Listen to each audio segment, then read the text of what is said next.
Anuradha Devi is preparing her family's fields that had turned into wasteland after they abandoned farming in the northern Himachal Pradesh state. We owned small patches of land that were scattered. Cattle used to eat up whatever we planted, so we stopped cultivating them. A year ago, she joined hands with owners of several adjoining fields to grow crops like chamomile. Farming on a larger area and planting herbs, flowers, and berries instead of traditional crops like wheat enabled her to earn $500. It made life easier. It was difficult to meet household expenses after we stopped farming. We could not even pay our children's fees. In India, the average size of farms has shrunk due to division of land as it passed down generations. Even the tiny fields farmers own are often not contiguous, making farming unviable. Large tracts turned into wasteland. Now some rural families are pooling their land to restart farming.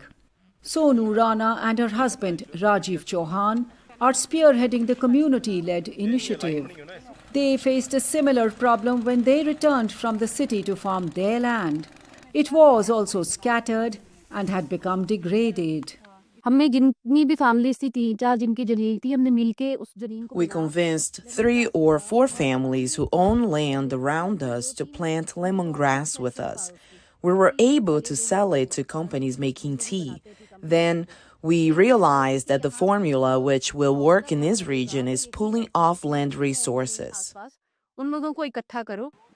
To overcome the problem of stray animals eating crops, they switched to growing crops like chamomile, ginger, and flowers instead of rice and wheat planted for generations. Nearly 24 families are following their example.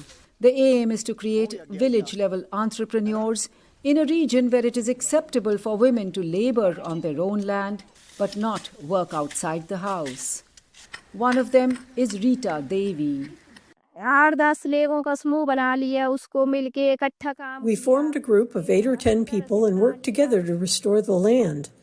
It feels very good to see crops growing on our fields, and we also earn some money. Experts in wasteland development say the community-led farming model can give rural communities a boost.